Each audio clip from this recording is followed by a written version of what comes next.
Good morning, everybody. I'm going to talk today about getting comfortable with being outside your comfort zone, because I think this one's really, really important. Why would you care, for a start? Why would you be bothered about getting outside your comfort zone? Okay. Because, in a nutshell, that's where you grow. That's where you expand beyond what you think you're capable of. That's where all the richness and surprise and adventure and play can come from. It's getting outside of your comfort zone that gives life to the cliche of it's all about the journey, not about the goal. Okay? Because when you're outside your comfort zone, you are surprising yourself. You're having a good time. It's a rich experience. When you're inside your comfort zone, it's safe, it's predictable. You know, you're either growing or you're dying sort of thing. It's stifling being inside your comfort zone. Not to say that you can have your moments when you're inside your comfort zone, okay? But if it's like that all the time, end result is sort of withering away on the vine.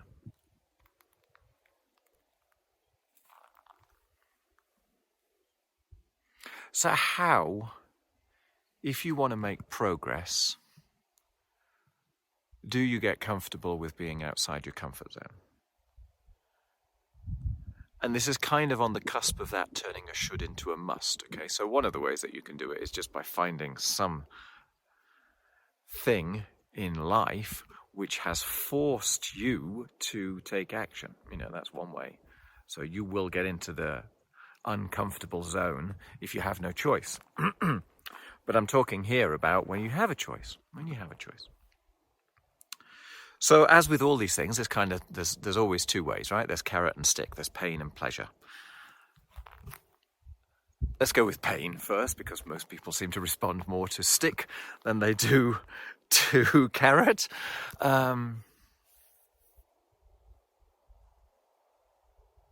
This is my personal stick for if I find myself lapsing inside my comfort zone.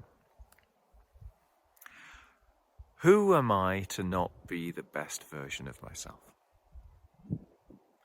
Who am I to not use this gift of existence to the best of my ability? Who am I to deny whatever it is on earth that I am here for? Who am I to forsake that for the sake of my own comfortable laziness, let's say? And I find that one very powerful, right? So, and you can go far on that one as well, because there is an element to that, therefore, of who am I, you know? And you can get into the whole ego, and maybe there are stories enveloped inside of the uncomfortableness, which you can then challenge, you know. But I find that one very useful. How dare I be so arrogant, so self-assured as to waste my day, yeah? To ossify, languish. So that's a good one. There's another one which I find fascinating. It's a little bit more brutal, but it also works very effectively. And that is, you're living the life that you are prepared to put up with. Ooh, that's a tough one. You're living the life that you are willing to tolerate.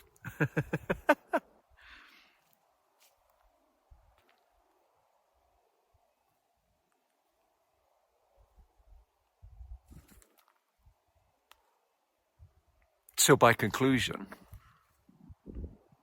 if you want a better life, you have to push forward.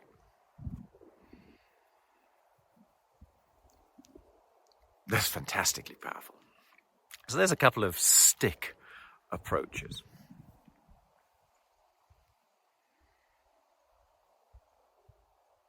There's one more stick approach, which kind of links into psychological illusions for me. And that is when I'm inside my comfort zone, when I'm not pushing on the envelope, I'm actually not that comfortable. And maybe it takes a second or two for that one to kind of percolate down. But when you're living inside your comfort zone, when you are not exploring, for me at least, there is an element that I should be doing something more interesting, something richer. I should be living life. Yeah? I should be participating, not watching. It's that kind of an idea. So when I'm inside my comfort zone, I can actually attach a sense of disappointment to it. So that can be quite powerful as well. So that's enough on stick. Okay. Now carrot.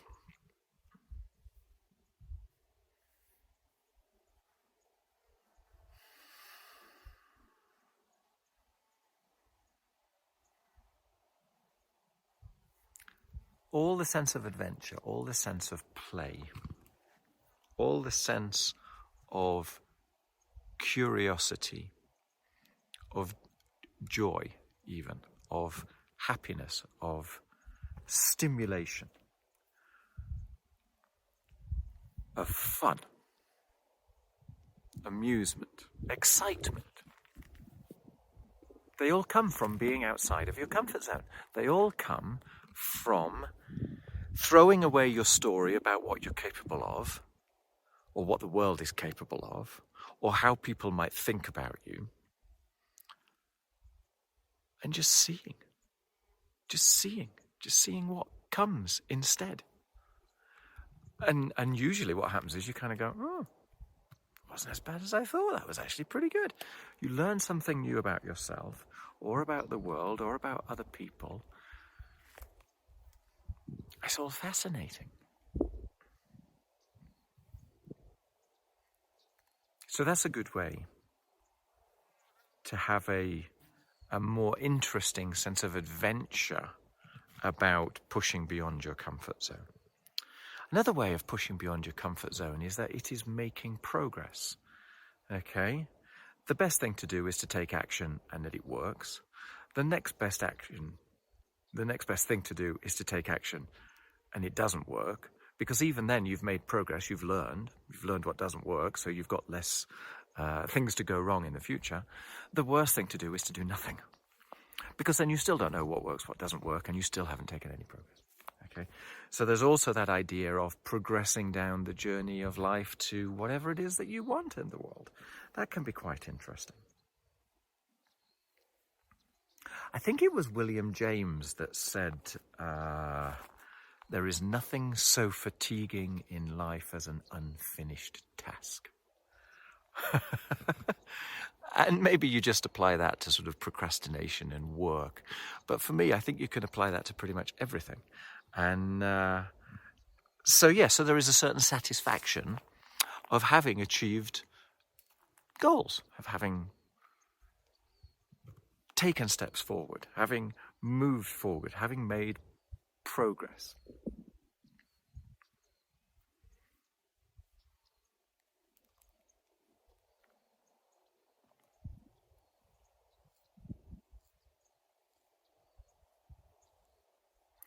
I guess there's also an idea about,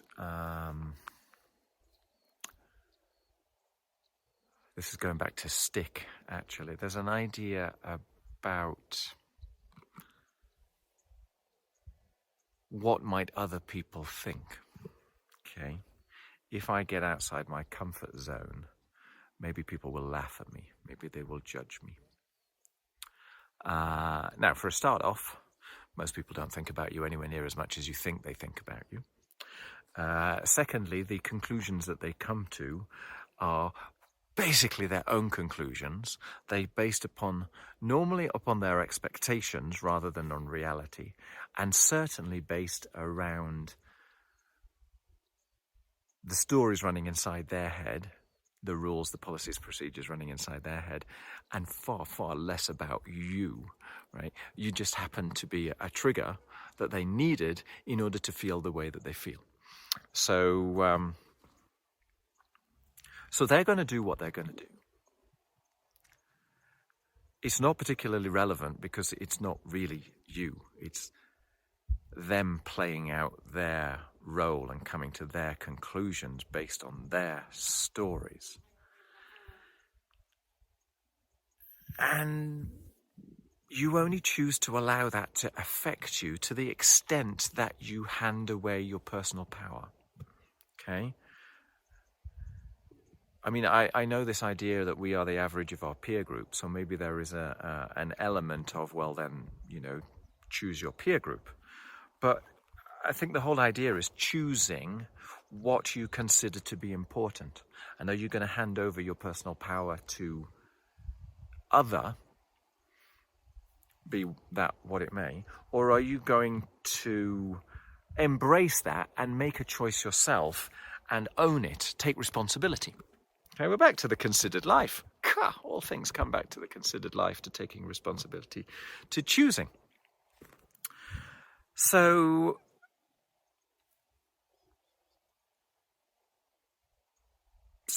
kind of throw away the rule book of what you assume to be the case can also be helpful.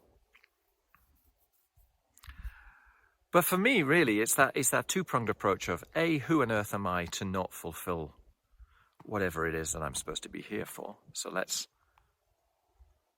give it a go. And secondly, what a joyous experience it's going to be to learn what that is. You know how when you look back, you can kind of see a thread to how you ended up where you are today? But when you look forward, it's utterly impossible to see that thread going forwards. So stop thinking about the way forward and let life unfurl, right? And that means playing. It means experimenting. People don't get successful through staying inside their comfort zone. Every positive step forward, every discovery, maybe even every joyous moment, comes from that area beyond your comfort zone. Build that in your imagination, build that into your heart and your soul and your stomach, and suddenly every day is a gift. Every day is a joyous opportunity to be yourself. Every day is an opportunity to expand your infinite potential, to play, to meet new people, to experience new things, to go with the flow of the world and see what opportunities present themselves, to dance with life, to fulfill your destiny, to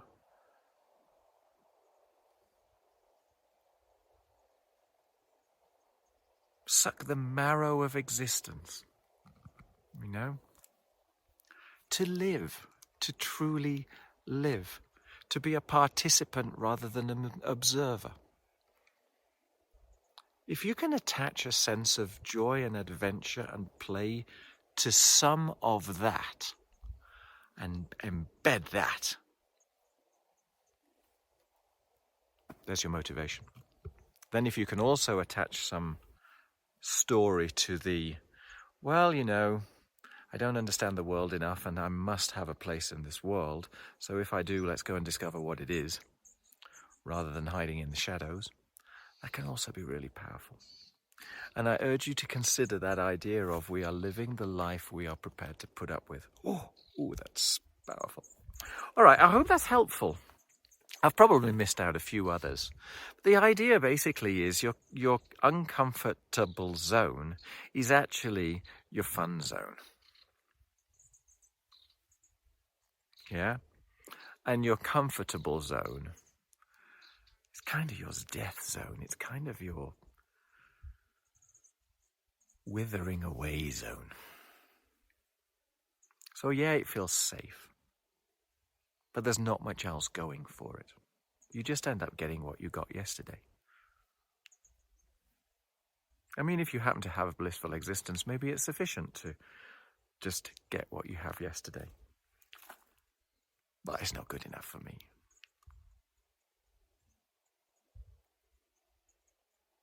Today is too amazing to not kind of dance with it. Even though we've got these little flies in there. All right, take care, enjoy. I hope that's useful. I'm sure I've forgotten something. If so, maybe I'll put it in the comments down below. But take care, look after yourself, and contribute, you know? Give me some comments, some thoughts, some observations, some requests, some... whatever comes to mind, whatever is the most important. And, you know, because my whole aim with this is to try and build a little bit of joy in the world, a little bit of happiness, a little bit of exploration, a little bit of curiosity, a little bit of fun. All right, take care. Thanks a lot. Bye-bye.